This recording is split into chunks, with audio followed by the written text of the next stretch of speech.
Praise the lord. ప్రియులారా, మరి యొక్క నూతన ఉదయకాల సమయంలో దీని వాక్యాన్ని చదువుకుందాం. ఆదికాండము 26వ అధ్యాయం 12వ వచనం. జెనసిస్ 26:12. ఇస్సాకు ఆ దేశమందున్నవాడై విత్తనము వేసి ఆ సంవత్సరము 100 ఫలము పొందెను. యెహోవా అతనిని ఆశీర్వదించెను గనుక ఆ మనుషుడు గొప్పవాడయ్యెను. Then Isaac sowed in that land and received in the same year 100-fold, and the Lord blessed him. యేసు ప్రభువారి యొక్క శ్రేష్టమైన నామములో ప్రియులారా, మీ అందరికీ శుభములు తెలియజేస్తున్నాను. మరి యొక్క నూతన ఉదయకాల సమయాన్ని బట్టి, మరి యొక్క నూతన దినాన్ని బట్టి దేవునికి కృతజ్ఞత ఆశలు చెల్లించుకుందాం. భూమి మీద సజీవుల లెక్కలుగా మనం ఉన్నామంటే ప్రియులారా, అది మన యొక్క గొప్పతనము, మన యొక్క ఆరోగ్యము, బలము కాదు కానీ దేవుని ఉచితమైనటువంటి కృపే. కాబట్టి ఈ సత్యం గుర్తించినట్లయితే ఎంతో తగ్గించుకుని మన కుటుంబాలు ఆయన ఎదుట సాగిలి పడతాం, కృతజ్ఞత ఆశలు చెల్లించుకుంటాం. పిల్లరా, అలాంటి కృప దేవుడు మనందరికీ దయచేయనుగాక. ఇక్కడ చూసినట్లయితే ఇస్సాకు ఆ దేశమందు నివసించినప్పుడు, అంటే ఏ దేశం అండి అది? తన సొంత దేశం కాదు కానీ వేరే దేశము. అక్కడ దేవుడి యొక్క ఆశీర్వాదం తను చూసినాడు. తను 100 ఆశీర్వదింపబడ్డాడంట. మరి అక్కడ చూసినట్లయితే ఆ మనుషుడు గొప్పవాడైను. పిల్లరా, ఇస్సాకు ఆశీర్వదింపబడడానికి ఏమిటి కారణం అంటే, నెంబర్ 1 విధేయత.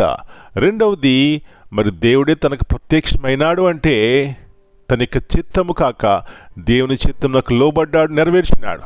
మూడవదిగా చూస్తే పిల్లరా, మరి ఎక్కడికి ఇస్సాకు వెళ్ళినా అక్కడికి సమాధానం తీసుకువెళ్ళాడు. తనతో ఉన్న వారందరితో సమాధానం కలిగి ఉన్నాడు. పిల్లరా, ఎలాంటి చక్కని మాదిరికరమైనటువంటి జీవితము ఇస్సాకుది. ఉదయకాల సమయంలో మనము కూడా ఆశీర్వదింపబడాలంటే, ఆశీర్వాదమునకు కారణం ఏమిటంటే దేవుని చిత్తము చేయుట. రెండవదిగా మనము సమాధానం కలిగి ఉండాలి. ఎక్కడికి వెళ్తే అక్కడ సమాధానం తీసుకువెళ్ళాలి. అదే ఆశీర్వాదం. ఎప్పుడైతే యేసు ప్రభువాన్ని మన జీవితంలో కలిగి ఉంటామో పిల్లరా, యొక్క గొప్ప సమాధానం కలిగి ఉంటాం. అదే గొప్ప ఆశీర్వాదము. దేవుడు తప్పకుండా మన జీవితాల్లో కూడా పిల్లరా ఈ లోక సంబంధమైనటువంటి సమృద్ధిని, తృప్తినిస్తారు. ఇలాంటి కృప ఉదయకాల సమయంలో ప్రతి ఒక్కరికి దేవుడు దయచేయనుగాక. ప్రార్థన చేసుకుందాం. ప్రియా పరలోకపు తండ్రి, పరిశుద్ధమైన దేవ, ఈ యొక్క నూతన ఉదయకాల సమయాన్ని బట్టి మీకు వందనాలు చెల్లిస్తున్నాం. నేటి దినాల్లో మా జీవితాల్లో, కుటుంబాల్లో సమాధానం లేదంటే ప్రభువా, మీ చిత్తంనకు కాక మా చిత్తంనకు చేయడం ద్వారా ఎంతో నష్టపోతున్నాం, క్షమించండి. ఇస్సాకు అయితే ప్రభువా, మీరు ప్రత్యక్షమై చెప్పినప్పుడు వెళ్ళాడు, అక్కడ ఆశీర్వదింపబడ్డాడు.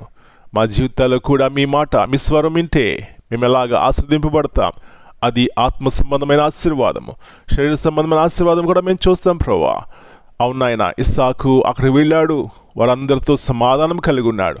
ఒక విశ్వాసిగా యేసు ప్రభువుని కలిగి ఉన్నవారు ఎక్కడికి వెళ్తే అక్కడ సమాధానం తీసుకువెళ్తారు. ఇలాంటి కృప మా ప్రతి ఒక్కరికి దయచేయండి. మా పిల్లల జీవితంలో మీ సమాధానం దయచేయండి. సంతోషం తండ్రి, ఆనందం మాకు కావాలంటే మీ యొక్క మాటలు, మీ యొక్క స్వరము మేము వినాలి. ఇలాంటి కృపను మా ప్రతి ఒక్కరికి దయచేసి మీరే మమ్మల్ని నడిపించమని మరొకసారి మా పిల్లల్ని దర్శించండి. ఎవరైనా అనారోగ్యం గురించి ముట్టండి, బాగు చేయండి.